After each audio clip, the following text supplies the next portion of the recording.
Hello friends, welcome to your own channel trading big bull. तो आज हम बात करेंगे जो प्राइस एक्शन में सबसे इंपॉर्टेंट चीज़ होती है, सपोर्ट रेजिस्टेंस पॉइंट।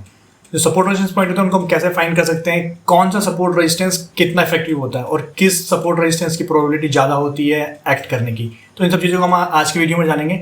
वीडियो को आप लास्ट तक देखना ताकि आपको जो ये कॉन्सेप्ट है वो बेसिकली पूरा क्लियर हो जाए। तो हमने लास्ट जो वीडियो थी उसमें जाना था कि जो प्राइस होता है वो हमेशा जिगजैग फॉर्मेशन में चलता है। और उस वीडियो में मैंने आप लोगों को बताया था कि जो पिवट पॉइंट्स होते हैं हमारे पास, जैसे कि ये कोई हाई पॉइंट है, इंटरमीडिएट लो या फिर इंटरमीडिएट हाई पॉइंट्स। तो आज हम उसी प्रिंसिपल को यूज़ करते हुए जानेंगे सपोर्ट रेजिस्टेंस को हम कैसे फाइंड कर सकते हैं और क्या कौन सा सपोर्ट रेजिस्टेंस कितना इफेक्टिव होता है। तो इस चीज़ के लिए अगर आपने वो पहले वाली वीडियो नहीं देखी तो आप उस वीडियो को देख सकते हैं ताकि जो आपकी अंडरस्टैंडिंग है वो ज़्यादा बेहतरीन हो। तो उस चीज़ के लिए मैं उसको डिस्क्रिप्शन में मेंशन कर लूँगा। अब हम चलते हैं कि उस चीज़ के आगे हम बात करते हैं। तो जैसे हम जानते हैं कि जो प्राइस होता है वो हमेशा जिगजैग फॉर्मेशन में चलता है, चाहे वो अप साइड जा रहा है या फिर प्राइस डाउन साइड आ रहा है। तो हमेशा प्राइस कभी भी सिंगल डायरेक्शन में मूव नहीं करता है, तो हमेशा वो जिगजैग फॉर्मेशन में मूव करता है। तो अब हमें देखना है कि जो पिवट पॉइंट्स होते हैं, पिवट पॉइंट्स जो हमने लास्ट वीडियो में देखा, जो हाई और जो लो, स्विंग हाई और स्विंग लोज होते हैं प्राइस के अंदर, इनको जनरली बोला जाता है पिवट पॉइंट्स। तो सपोर्ट रेजिस्टेंस, अगर हम बेसिक एक थ्योरी के बारे में जानेंगे, सपोर्ट वो लेवल है जहाँ पे प्राइस अगर अपसाइड से फॉल होना स्टार्ट कर रहा है तो वहाँ पे आके प्राइस रुकना स्टार्ट करता है और वहाँ से फिर प्राइस जो होता है या तो साइडवाइज जाता है या फिर वहाँ से अपसाइड जाता है, बट इसके नीचे नहीं जाता है। तो सपोर्ट का जो सबसे इंपॉर्टेंट चीज़ है, प्राइस उसके नीचे नहीं जाता, वहाँ से बाउंस करेगा या फिर वहाँ पे कुछ टाइम के लिए कंसोलिडेट करेगा। तो ये हो गया सपोर्ट के लिए। इस चीज़ को हम एज एग्जाम्पल भी देख सकते हैं, जैसे कोई बॉल होती है, उसको अगर आप छत से फेंकोगे तो वो जमीन पे जाने के बाद उसके और ज़्यादा नीचे नहीं जा सकती, या फिर अगर बीच में कोई और फ्लोर है तो उसकी ज़्यादा और नीचे नहीं जा सकते। तो सेम चीज़ प्राइस आता है कि जैसे प्राइस 100 पे है, वहाँ से अगर गिरना स्टार्ट कर रहा है, सपोज वो 80 के आसपास अगर प्राइस अपसाइड जंप करना स्टार्ट कर रहा है तो वो पॉइंट बोलते हैं हम सपोर्ट। सेम चीज़ अगर अपसाइड अगर हम देखें, जैसे हम बॉल को अपसाइड फेंकते हैं तो वो सीलिंग के ऊपर नहीं जा सकता, छत के ऊपर और नहीं जा सकता, तो एक छत के ऊपर जाकर टकराने के बाद वो नीचे आते हैं। सेम वही चीज़ प्राइस के साथ भी होता है कि यहाँ पे जिस लेवल के बाद प्राइस अपसाइड जाने में रजिस्ट कर रहा है या फिर जिसके ऊपर जाने में उसको दिक्कत आ रही है, तो वो पॉइंट होता है हमारा रेजिस्टेंस पॉइंट। तो इसके लिए जैसे हम एग्जांपल देंगे, कोई प्राइस 100 पे और मे बी अगर प्राइस 150 के ऊपर जाने से मतलब उसको दिक्कत आ रही है, प्राइस नहीं जा रहा अपसाइड, देन वो point as a resistance point होता है। तो इस चीज़ को हम प्राइस एक्शन के ऊपर कैसे फाइंड कर सकते हैं उस चीज़ को हम जानेंगे। तो जैसे हम लास्ट वीडियो में देखा था कि जो प्राइस होता है वो हमेशा जिगजैग फॉर्मेशन में जाता है। तो यहाँ पे हमें क्या करना है कि जो भी हाई है और जो भी लो है उनको मार्क करना है सबसे पहले सपोर्ट रेजिस्टेंस पॉइंट पे। फिर हमें देखना है कि कौन सा ऐसा पॉइंट है जहाँ से जो प्राइस है वो मैक्सिमम टाइम पे या तो अप जा रहा है या तो डाउन जा रहा है। तो अगर हम जैसे सपोज एक एग्जाम्पल लेते हैं, जैसे प्राइस सपोज कुछ ऐसा जा रहा है, इस चीज़ को हम अभी एग्जाम्पल के साथ देखेंगे। तो यहाँ पे आप देखोगे कि जो ये वाला पॉइंट है और ये वाला पॉइंट है ये ऑलमोस्ट सेम एरिया के आसपास है।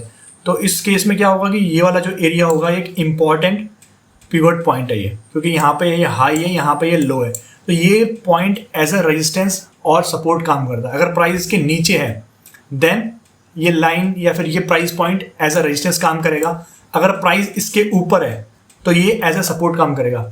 अगर हम सेम चीज़ अगर हम यहाँ पे देखो तो यहाँ पे भी आपको लगेगा कि यहाँ पे ऑलमोस्ट एक रीजन के अंदर प्राइस अपसाइड जाने से स्टार्टिंग में यहाँ पर रेजिस्टेंस ले रहा था और यहाँ पे आने के बाद इसके ऊपर सपोर्ट ले रहा है। तो ये तो हो गया कि हम सपोर्ट रेजिस्टेंस को कैसे आइडेंटिफाई कर सकते हैं। इस चीज़ को हम चार्ट के ऊपर देखें ताकि ज़्यादा अच्छे तरीके से क्लियर हो जाए। सेकेंड चीज़, अब एक और प्रॉपर्टी हमें जाननी होगी कि जो सपोर्ट और रेजिस्टेंस पॉइंट होते हैं, जो प्राइस पॉइंट पहले सपोर्ट का काम करता है वो प्राइस ब्रेकआउट के बाद एज अ रेजिस्टेंस का काम करता है। तो उसको अगर हम देखें एग्जांपल है, सपोज ये प्राइस पॉइंट है, ये स्टार्टिंग में एज अ सपोर्ट का काम कर रहा था। अगर प्राइस ने इसको ब्रेक किया तो नेक्स्ट टाइम जब प्राइस के आसपास आएगा तो ये एज अ रेजिस्टेंस काम करेगा। सेम जोन जो सेम प्राइस लेवल है वो एज अ रेजिस्टेंस काम करेगा। तो ये होगा एक प्रॉपर्टी। सेकेंड चीज, अगर सेम चीज अगर प्राइस अपसाइड ब्रेक कर रहा है किसी रेजिस्टेंस पॉइंट को, तो नेक्स्ट टाइम जब भी वो उसके आसपास आएगा तो वहाँ पे जो टेंडेंसी रहती है प्राइस की कि वहाँ पे वो सपोर्ट लेगा। तो यहाँ पे जो स्टार्टिंग में यहाँ पे रेजिस्टेंस का काम कर रहा था, सेम चीज़ यहाँ पे सपोर्ट का काम करता है। तो इस चीज़ को हम जो कॉन्सेप्ट को बोलते हैं उसको बोलते हैं चेंज इन पोलैरिटी। जो रेजिस्टेंस होता है वो एज अ सपोर्ट बन जाता है, जो सपोर्ट होता है वो एज अ रेजिस्टेंस बन जाता है। अब हम जो नेक्स्ट चीज़ हमें जाननी जरूरी है इसके अंदर की सपोर्ट रेजिस्टेंस के अंदर की जो सपोर्ट रेजिस्टेंस अगर हम इसको एग्जांपल के थ्रू देखें यहाँ पे तो आप लोगों को ज़्यादा अच्छे तरीके से क्लियर हो जाएगा। तो हम इसमें करंटली निफ्टी का एग्जांपल ले लेते हैं यहाँ पे। तो अब मैंने एक और चीज़, अब हम स्टेप बाय स्टेप देखेंगे, स्टेप बाय स्टेप हम कैसे सपोर्ट रेजिस्टेंस को फाइंड कर सकते हैं। तो हमेशा जब भी आप सपोर्ट रेजिस्टेंस को फाइंड करते हैं तो एक और प्रॉपर्टी सपोर्ट रेजिस्टेंस की क्या होती है, जो लॉन्गर टर्म्स के चार्ट्स होते हैं, जैसे मंथली चार्ट्स, अगर आप इन्वेस्टिंग कर रहे हो तो वहाँ पे जो सपोर्ट रेजिस्टेंस पॉइंट होंगे वो ज़्यादा इफेक्टिव रहते हैं बजाय कि आप अगर इंटरडे के पॉइंट्स को देख रहे हो या इंटरडे के जो सपोर्ट रेजिस्टेंस है उनको देख रहे हो। तो इसलिए हमेशा जब भी हम कभी चार्ट का एनालिसिस करें तो वहाँ पे हमें सबसे पहले जो देखना चाहिए कि मंथली चार्ट्स के ऊपर कौन कौन से जो सपोर्ट रेजिस्टेंस पॉइंट्स हैं वो कितने इफेक्टिव हैं। तो यहाँ पे आप इसको कुछ इस तरीके से देख सकते हो कि जो मंथली सपोर्ट रहेगा वो ज़्यादा इफेक्टिव रहेगा बजाय कि जो वीकली सपोर्ट रहेगा। वीकली सपोर्ट ज़्यादा इफेक्टिव रहेगा as compare to day time पे जो सपोर्ट एंड रेजिस्टेंस बन रहे हैं। सेम चीज़ अगर हम देखें जो आवरली चार्ट्स पे जो सपोर्ट एंड रेजिस्टेंस बनते हैं वो ज़्यादा इफेक्टिव नहीं रहेंगे as compare to daily charts. तो इस तरीके से आप जो अपने ट्रेडिंग पैटर्न्स है उसके अकॉर्डिंग सपोर्ट रेजिस्टेंस पॉइंट को आइडेंटिफाई कर सकते हो। अब हम एग्जांपल ले लेते हैं इसको, अगर हम करंटली अगर हम एग्जांपल ले लें निफ्टी का, तो यहाँ पे तो सबसे पहले जो फर्स्ट स्टेप हमारा रहता है कि जब भी हम कभी सपोर्ट रेजिस्टेंस फाइंड करते हैं तो हमें यहाँ पे देखना होता है कि लॉन्गर टर्म टाइम। तो यहाँ पे जैसे हमने मंथली चार्ट को सिलेक्ट किया और उसके बाद अगर हम देखें यहाँ पे तो आप लोगों को लग रहा होगा कि जो प्राइस रेंजेस के आसपास कुछ ज़्यादा मूवमेंट हुई नहीं है, बट एक्चुअल में क्या है कि जो प्राइस अगर आप इसको क्लोज ले जाओगे तो यहाँ पे आपको लगेगा हाँ इसमें कुछ ना कुछ मूवमेंट है। तो इस चीज़ को कैप्चर करने के लिए हमेशा जब भी आप प्राइस को रीड करो तो उसको हमेशा लॉग चार्ट में देखना चाहिए। अब अगर हम यहाँ पे क्या करते हैं, सिंपली स्टार्टिंग में पहले यहीं तक देखते हैं कि यहाँ से लेकर यहाँ तक में हुआ क्या। तो इस चीज़ को अगर मैं सेम जो हमने लास्ट वीडियो में बताया था कि यहाँ पे हमें क्या करना है, पिवट पॉइंट्स को ड्रॉ करना है। तो सिंपली हम जो इसको हम वैसे भी कर सकते हैं कि हम जो प्राइस है उसको मार्क करते हैं, उसको सिंपली मार्क करते हैं ताकि हमें जो पता चल जाए कि प्राइस किस पॉइंट के आसपास से अप जा रहा है, किस पॉइंट के आसपास से नीचे आ रहा है। तो सिंपली हमने इसको ड्रॉ कर लेते हैं पहले ताकि यहाँ पे जो चीज़ें हैं वो ईजी हो जाए। तो यहाँ पे हमने यहाँ तक इसको मार्क कर लिया है, यहाँ पे हमने इस चीज़ को मार्क कर लिया है। अब हम क्या करते हैं, इस चीज़ को मैं नीचे कर रहा हूँ ताकि आप लोगों को ज़्यादा इजीली समझ में आए। अब यहाँ पे अगर आप चीज़ों को ऑब्जर्व कर रहे होंगे, सेम चीज़ को अगर यहाँ पे हम ऑब्जर्व करें तो यहाँ पे आपको लग रहा होगा कि जैसे एक ये पॉइंट है पिवट पॉइंट, एक ये पिवट पॉइंट है, एक ये पिवट पॉइंट है, ये पिवट पॉइंट है। फिर यहाँ पे अगर हम देखें इस लेवल के बाद से प्राइस यहाँ से नीचे आया था, यहाँ पे अगर हम देखें, और उसके बाद फिर दोबारा सेम रीजन के आसपास से प्राइस ऑलमोस्ट नीचे आए। क्योंकि हम इवन दो हम चार्ट में और क्लियरिफाई करेंगे बट चीज़ों को सिंप्लीफाई करने के लिए यहाँ इस तरीके से हम रिप्रेजेंट कर रहे हैं। सेकंड चीज़, अगर आप यहाँ पे देखो यहाँ पे एक पिवट पॉइंट है, यहाँ पे पिवट पॉइंट है, तो अगर हम इसको जोड़ेंगे तो ये एक प्राइस रेंज है जहाँ पे प्राइस जिसके ऊपर जाने में दिक्कत आ रही है उसको, तो इसका मतलब ये एज अ रेजिस्टेंस काम कर रहा है यहाँ पे। सेम चीज़ अगर हम यहाँ पे देखें तो ऑलमोस्ट इस रीजन के आसपास से प्राइस बार बार अपसाइड जा रहा है, तो ये एज अ सपोर्ट का काम कर रहा है। तो इस तरीके से अगर आप यहाँ पे देखो तो यहाँ पे ये रीजन जो है ये दोबारा सपोर्ट का काम कर रहा है। तो सेम चीज़ को हम प्राइस के ऊपर देखते हैं कि यहाँ से आपको थोड़ा इजीली समझ में आ गया होगा। इवन तो हम इस चीज़ को जो सेम चीज़ है इसको अगर हम क्लोज चार्ट में देखेंगे तो उस पर भी हमें काफ़ी अच्छा नज़र आता है। अगर आप कभी क्लोज चार्ट को यूज़ करो जो लाइन चार्ट रहता है तो यहाँ पे भी जो चीज़ें होती हैं वो काफ़ी सिंप्लीफाई हो जाती हैं अगर आप उसको देखो। तो जो चीज़ हमने उस टाइम देखी थी अगर हम उस चीज़ को सेम यहाँ पे देखें तो जो ये पिवट पॉइंट है इसके आसपास से प्राइस यहाँ से एक बार आया, यहाँ से दो बार, यहाँ से तीन बार नीचे आया। सेम चीज़ अगर हम यहाँ पे देखें तो ये रीज़न है जहाँ से प्राइस बार बार बाउंस कर रहा है, तो ये एज अ सपोर्ट काम कर रहा है। अगर हम यहाँ पे देखें, अब हम जानते हैं कि कौन सा सपोर्ट कितना इफेक्टिव होता है, क्योंकि अगर आप सिंपली अगर हम स्मॉलर टाइम फ्रेम में जाओगे तो ये भी एक पिवट पॉइंट है, ये भी एक पिवट पॉइंट है, ये भी एक पिवट पॉइंट है, ये भी एक पिवट पॉइंट है। तो अगर आप ऐसे ऐसे लाइंस ड्रॉ करोगे तो आपके चार्ट के ऊपर केवल लाइंस ही लाइंस होगी और उसके ऊपर आपको कुछ इफेक्टिव ट्रेडिंग नहीं मिलेगी। तो अगर सपोज अगर मैं सभी जितने भी पिवट पॉइंट्स हैं उन सबको अगर मैं मार्क करूँ तो यहाँ पे एक पिवट पॉइंट है, यहाँ पे ये है, यहाँ पे ये है, यहाँ पे ये है, यहाँ पे ये है, तो आपको लगेगा चार्ट के ऊपर तो पिवट ही पॉइंट्स बन रहे हैं। तो यहाँ पे हमें जानना ही कौन सा पिवट पॉइंट कितना इफेक्टिव होता है, सबसे इंपॉर्टेंट चीज़ तो ये होती है। क्योंकि स्विंग हाई स्विंग लो के हिसाब से तो पिवट पॉइंट्स के हिसाब से कोई भी बता सकता है कि कहाँ पे सपोर्ट है, कहाँ पे रेजिस्टेंस है, बट इनमें से कौन सा सपोर्ट रेजिस्टेंस कितना इफेक्टिव है उस चीज़ को जानना ज़्यादा इंपॉर्टेंट है। तो उस चीज़ के लिए इन सबको मैं एक बार हटा देता हूँ ताकि आप लोगों को समझाने में ईजी रहे। अब हम जानेंगे कैसे हम कोई इफेक्टिव पिवट पॉइंट को जानते हैं कि की चार्ट के ऊपर कौन सा पॉइंट इफेक्टिव रहता है। सबसे पहले इस चीज़ के कॉन्सेप्ट को हमें थोड़ा सा जानना होगा कि सपोज अब मैं आप लोगों से क्वेश्चन भी पूछता हूँ साथ साथ, ये कोई प्राइस मूवमेंट है और सेम चीज़ एक प्राइस मूवमेंट ये है, इन दोनों में से आपको कौन सा ज़्यादा इफेक्टिव सपोर्ट और रेजिस्टेंस पॉइंट लग रहा है? तो आप उसे जो कमेंट बता सकते हो, ये ए है ये बी है, इन दोनों में से कौन सा ज़्यादा इफेक्टिव सपोर्ट या फिर रेजिस्टेंस पॉइंट होगा? तो आप उसी से कमेंट बता सकते हो। तो यहाँ पे एक चीज़ हमें देखनी होगी कि जैसे ये पिवट पॉइंट है जहाँ से प्राइस नीचे जाना स्टार्ट किया, तो यहाँ पे आप लोग अगर हम साइकोलॉजी के अंदर जाएं तो प्राइस ने इसको टच करते ही एकदम से रिट्रेसमेंट लिया। प्राइस ने बिल्कुल भी टाइम नहीं लिया, बिल्कुल भी यहाँ पे टाइम स्पेंड नहीं किया और ये तुरंत नीचे आना स्टार्ट हुआ। इसका मतलब यहाँ पे जो सेलिंग प्रेशर है यहाँ पे वो काफ़ी ज़्यादा है। इसका मतलब नेक्स्ट टाइम जब भी प्राइस के आसपास आएगा ये ऐसा स्ट्रॉन्ग रेजिस्टेंस काम कर सकता है। सेम चीज़ अगर जहाँ पे प्राइस एकदम से अपसाइड जा रहा है, आप बोल सकते हो कि वैली टाइप का फॉर्मेशन बन रहा है जहाँ पे ये फॉर्मेशन, या फिर शार्प वी बन रहा है जहाँ पे, या फिर शार्प उल्टा वी बन रहा है, तो ये पॉइंट बहुत ज़्यादा इफेक्टिव सपोर्ट और रेजिस्टेंस पॉइंट होते हैं, क्योंकि यहाँ पे आप लोग क्लियर क्रिस्टल दिख रहा है कि यहाँ पे सेलिंग प्रेशर इतना ज़्यादा है कि प्राइस यहाँ पे टिक नहीं पाया। सेम चीज़ जैसे इस प्राइस के आसपास प्राइस आया, यहाँ पे प्राइस टिका नहीं, एकदम से बाउंस बैक किया। तो जहाँ पे ये वी शेप वाली पॉइंट्स बनते हैं ये सबसे ज़्यादा इफेक्टिव सपोर्ट और रेजिस्टेंस पॉइंट होते हैं। अगर हम सेकंड केस देखें, यहाँ पे प्राइस ने क्या किया कि स्लोली डाउन साइड आया, इसका मतलब ये सपोर्ट और रेजिस्टेंस पॉइंट जरूर है बट ये उतना इफेक्टिव नहीं रहेगा एज कम्पेयर टू ये। इस चीज़ को हम निफ्टी की चार्ट पर अगर हम सेम चीज़ को देखें कि निफ्टी में ये कैसे हो रहा था, तो यहाँ पे अगर आप देखो जहाँ पे भी वी शेप बनता है और जहाँ के बाद जो प्राइस है बहुत अच्छा खासा डाउन टर्न या अप टर्न लेता है, वो पॉइंट काफ़ी इफेक्टिव सपोर्ट रेजिस्टेंस होता है। तो यहाँ पे अगर हम देखें कौन सा पॉइंट है जहाँ पे शार्प आया, तो अगर हम यहाँ पे स्टार्टिंग में देखें जैसे प्राइस को मूव करते हैं, यहाँ पे देखें तो आपको ये रीज़न दिख रहा होगा जहाँ पे प्राइस, ये रीज़न दिख रहा होगा जहाँ पे प्राइस बहुत ही ज़्यादा इसके बाद एक अच्छा खासा डाउन साइड आया और प्राइस ने फिर जो रिकवरी ली वो ऑलमोस्ट इस पॉइंट के आसपास ली। और अगर हम इस चीज़ को अगर हम कैंडलस्टिक चार्ट्स में देखें तो आप यहाँ पे देखोगे नेक्स्ट टाइम जब भी प्राइस इसके आसपास आया तो प्राइस ने यहाँ पे नेक्स्ट टाइम फिर दोबारा नीचे आया। ऑलमोस्ट अगर हम देखें यहाँ पे तो जो हमने थ्योरी पढ़ी थी, अगर हम सेम चीज़ को यहाँ पे अगर आप देखो तो प्राइस ने जो सेम लेवल है उसके आसपास से 4 बार रेजिस्टेंस लिया है।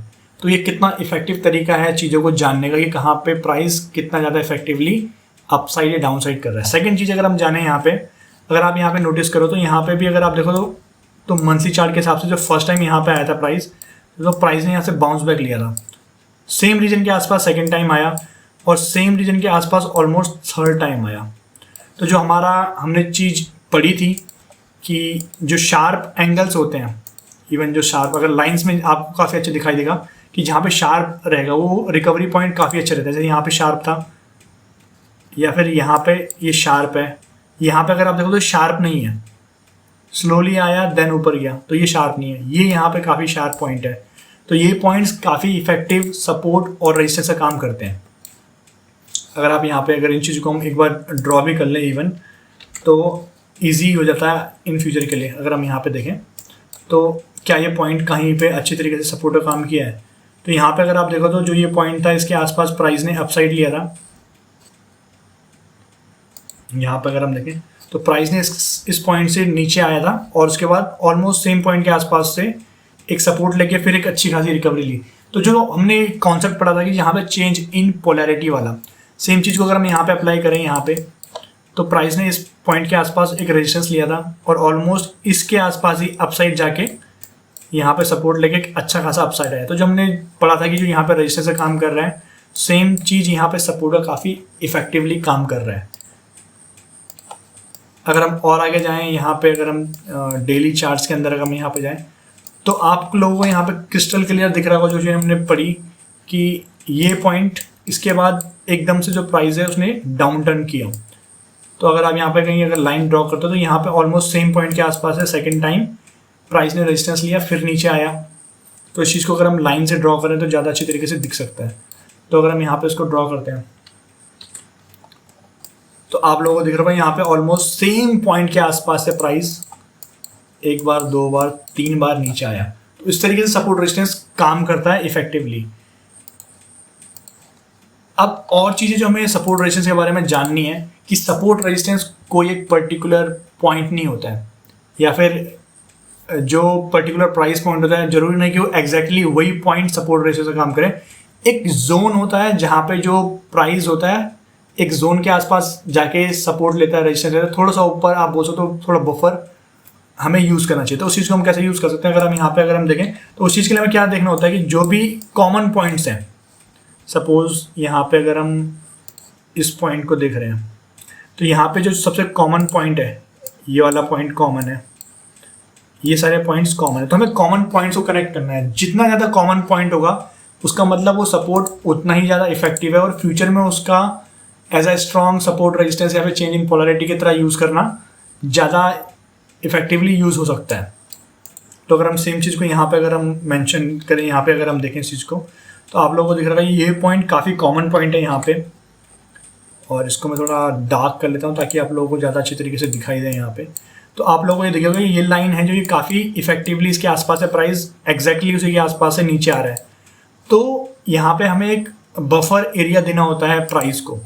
तो आप हल्का सा ऊपर एक बफर एरिया बना सकते हो, क्योंकि support resistance as a zone काम करता है, not as a fix price.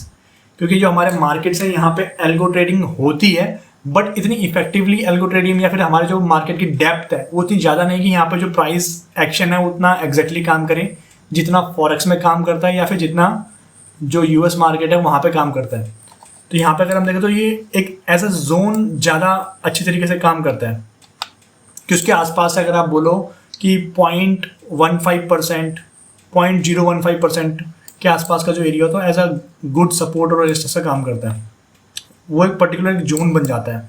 तो यहाँ पे अगर हम देखें तो इसी जोन के आसपास प्राइस 3 बार नीचे आया और उसके बाद दोबारा कभी इसके आसपास आया ही नहीं, 6000 के आसपास। सेम अगर हम यहाँ पे देखें जो हमने लास्ट टाइम पढ़ा था कि जो ये रीज़न होता है जहाँ से प्राइस एकदम से बाउंस किया, जैसे यहाँ पे अगर आप देखो तो यहाँ पे अगर आप यहाँ पे देखो तो प्राइस एक बार आया और एग्जैक्टली यहाँ से बाउंस किया, और जहाँ से पहले नीचे गिरा था उसके आसपास से ही सपोर्ट लिया, और अगर हम यहाँ इसको और एक्सटेंड करें तो उसके आसपास ही यहाँ कहीं आपको ये जोन दिख रहा है जहाँ पे कोविड का फॉल हुआ था। तो इस तरीके से सपोर्ट रेजिस्टेंस काम करता है। अब हम एग्जांपल ले लेते हैं कुछ और स्टॉक्स का। तो अगर हम यहाँ पे किसी भी को ले सकते हैं, जैसे SBI को ले लेते हैं अगर हम, तो अभी के लिए मैं इन चीज़ों को हटा देता हूँ जो भी चीज़ें हैं, ताकि आप लोगों को ईजी रहे और जो प्रोसेस है आप उस प्रोसेस को समझ पाएँ, क्योंकि सबसे इंपॉर्टेंट चीज़ है प्रोसेस को जानना, क्योंकि पहले से तो चीज़ें बनी हुई हैं। अगर हम मंथली चार्ट पे देखें SBI को, तो जो चीज़ मैंने आप लोगों को बताया, सबसे पहले अगर हम लाइन चार्ट पे जाएंगे वहाँ पे चीज़ें ज़्यादा अच्छी तरीके से दिख जाती हैं, क्योंकि जो शार्प पॉइंट्स रहते हैं वो साफ दिख जाते हैं वहाँ पे। तो हम शार्प पॉइंट्स को मार्क कर लेते हैं। तो अगर हम सबसे पहले जैसे प्राइस यहाँ से अपसाइड आ रहा था, सबसे शार्प पॉइंट अगर हम यहाँ पे देखा तो ये पॉइंट भी उतना शार्प नहीं है, शार्प V पॉइंट नहीं है, बट अगर आप ये देखोगे ये वाला point exactly sharp V point है, तो इसको हमने मार्क कर लिया। यहाँ पे ये वाला point exactly sharp V point है। शार्प V का मतलब हो कि प्राइस वहां पे आने के बाद बिल्कुल भी टिका नहीं, वहां पे आने के बाद एग्जैक्टली बाउंस कर रहा है। तो जितना शार्प रहेगा एज, उतना ही ज़्यादा जो प्राइस जो है वहां पे आके उतना अच्छा रेजिस्टेंस या फिर सपोर्ट जो भी चीज़ है वो लेगा। तो अगर हमने जो ये 2 पॉइंट्स ज्वाइन करें, तो अगर हम इस चीज़ का अगर हम एज अ वैलिडेशन देखें कि यहाँ पे चलो फर्स्ट टाइम हुआ, सेकेंड टाइम अगर आप यहाँ पे देख रहे हो तो एग्जैक्टली शार्प जो पॉइंट्स है उसके आसपास से ही प्राइस ने नीचे गिरना स्टार्ट किया, और एग्जैक्टली पिछली बार यहाँ पे शार्प पॉइंट था उसके आसपास से प्राइस ने यहाँ पे सपोर्ट लिया, यहाँ पे सपोर्ट लिया, जो कोविड का फॉल हुआ था वहाँ पे सपोर्ट लिया, यहाँ पे रेजिस्टेंस लिया, यहाँ पे रेजिस्टेंस लिया। तो आप लोगों ने देखा यहाँ पे कि जो सपोर्ट रेजिस्टेंस पॉइंट है वो कितने इफेक्टिवली काम कर रहे हैं चार्ट्स के ऊपर। तो इसके एग्जांपल्स तो जितने चाहो उतने आप ले सकते हो, बट बेटर है कि आप लोग प्रैक्टिस करो। मैं आप लोगों को एक और एग्जांपल दिखा देता हूँ, या फिर जो हमने ये यूज़ किया है इसको अगर हम लाइन चार्ट को ना ड्रॉ करें, अगर हम कैंडल्स चार्ट को भी यूज़ करें तो उसको भी हम यूज़ कर सकते हैं। बट लाइन चार्ट में क्या हो जाता है, आपको जो रेजिस्टेंस पॉइंट होता है या फिर सपोर्ट पॉइंट होता है वो V शेप के हिसाब से ईजिली दिख जाता है, जबकि कैंडलस्टिक्स में आपको थोड़ा आपकी जो आंखें होनी चाहिए वो थोड़ा ट्रेन होनी चाहिए। तो तो यहाँ पे अगर हम देखें तो ये मोस्ट कॉमन एरिया भी है। और जो सेकंड चीज़ हमने जानी थी कि हमें जो एक बफर रीजन बनाना है जो एग्जैक्टली सेम पॉइंट नहीं होता है, उसके ऊपर क्लोजिंग होनी चाहिए। तो हमने एक बफर जोन भी दे दिया है यहाँ पे, और आप देखो कि बार बार इस जोन के आसपास आके रेजिस्टेंस ले रहा था जो स्टेट बैंक ऑफ इंडिया है उसका प्राइस। सेम चीज़ अगर हम यहाँ पे देखो तो यहाँ पे भी ये बफर जोन के नीचे क्लोजिंग नहीं हुई कभी भी, क्लोजिंग हुई भी तो उसका फॉलोअप नहीं मिला। अगर हम यहाँ पे देखें, यहाँ पे क्लोजिंग हुई बट फॉलोअप नहीं मिला, इसका मतलब ये रेजिस्टेंस काम कर रहा है।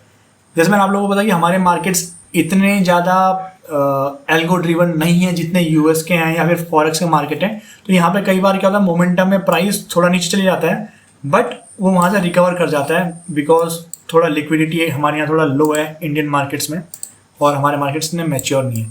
तो अगर हम नेक्स्ट एग्जाम्पल देखें, और अगर आप यहाँ पे जो हमने प्रिंसिपल पढ़ा था कि जो सपोर्ट और रेजिस्टेंस पॉइंट होते हैं वो एज अगर यहाँ पे अगर आप देखो यहाँ पर रेजिस्टेंस से काम कर रहे थे यहाँ तक, और यहाँ पे अगर आप देखो तो एग्जैक्टली यहाँ पे ये सपोर्ट का काम किया।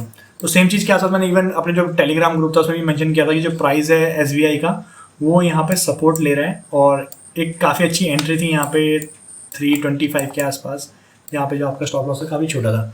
तो अगर आप सपोर्ट रेजिस्टेंस को ट्रेड कर रहे हो तो आपको जो रिस्क टू रिवॉर्ड होता है हमेशा फेवरेबल बन जाता है। तो ये एक खासियत है सपोर्ट रेजिस्टेंस अगर आप ट्रेडिंग कर रहे हो अपने ट्रेडिंग के अंदर।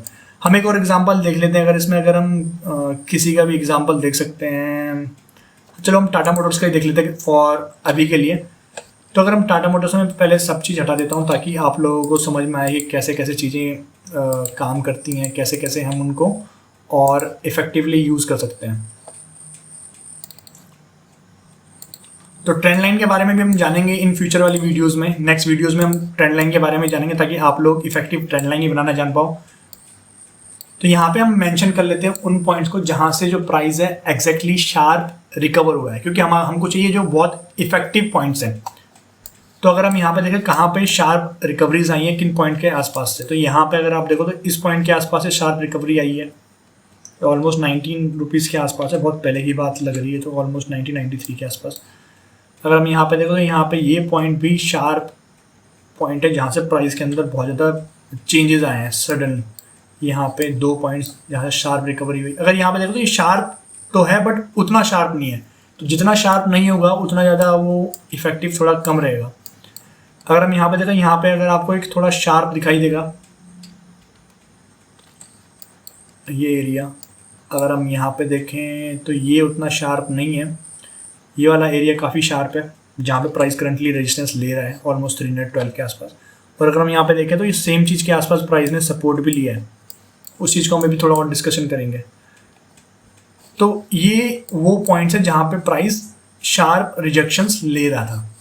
और एक चीज़ हमेशा याद रखना कि जो भी ऑल टाइम हाई पॉइंट्स होते हैं वो भी बहुत इंपॉर्टेंट रेजिस्टेंस से काम करते हैं। तो यहाँ पे हम इस चीज़ को भी मेंशन कर लेते हैं, इस चीज़ को भी मार्क कर लेते हैं। अब अगर हम इसको लाइन चार्ट्स से हटा के अगर कैंडलस्टिक्स में जाएँ तो ये पॉइंट्स हमने मेंशन किया था, तो हम यहाँ पे अगर देखें इस चीज़ को, इस प्राइस पॉइंट के आसपास प्राइस ने कितने बार सपोर्ट लिया, यहाँ पे सपोर्ट लिया, यहाँ पे इसके आसपास रेजिस्टेंस लिया, यहाँ पे इसके ऊपर सपोर्ट लिया। तो आप देख रहे हो कि प्राइस पॉइंट कितने इफेक्टिवली काम कर रहे हैं।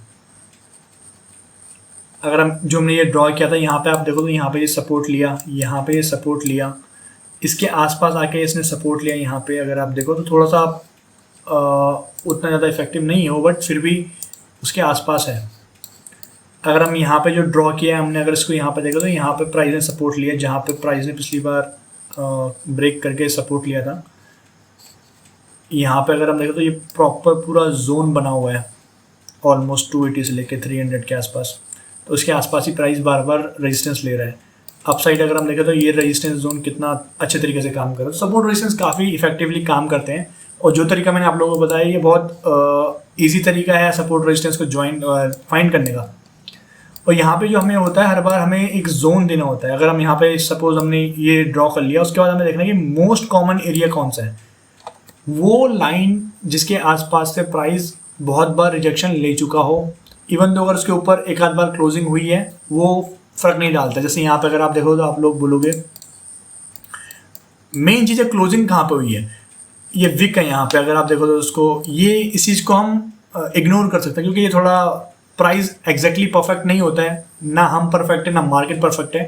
तो हम प्राइस को कैसे सोच सकते हैं कि प्राइस परफेक्टली काम करेगा। यहाँ पे अगर आप देखो तो ये भी फर्स्ट टाइम अगर आप यहाँ देखो तो आपका जो सपोर्ट या फिर रेजिस्टेंस जोन है उसके आसपास से ये प्राइस गया है नीचे।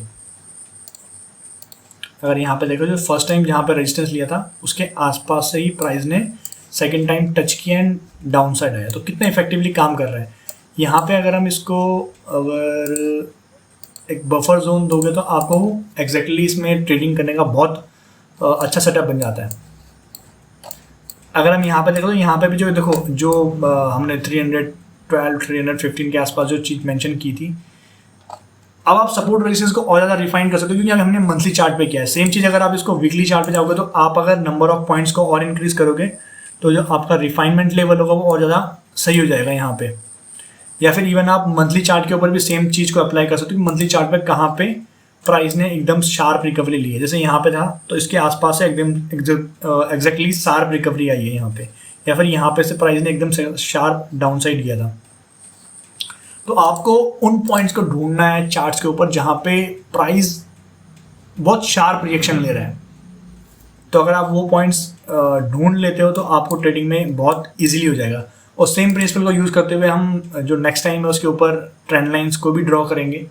अगर आप चाहते हो तो मैं और ज़्यादा एग्जांपल इंक्लूड करूँ इसके अंदर तो हम उस चीज़ को भी इंक्लूड कर सकते हैं। उस चीज़ के लिए आप जो है कमेंट में बता सकते हैं और आप बता सकते हैं ये वीडियो आपको कैसी लगी। सो वीडियो को देखने के लिए थैंक यू, धन्यवाद, जय हिंद।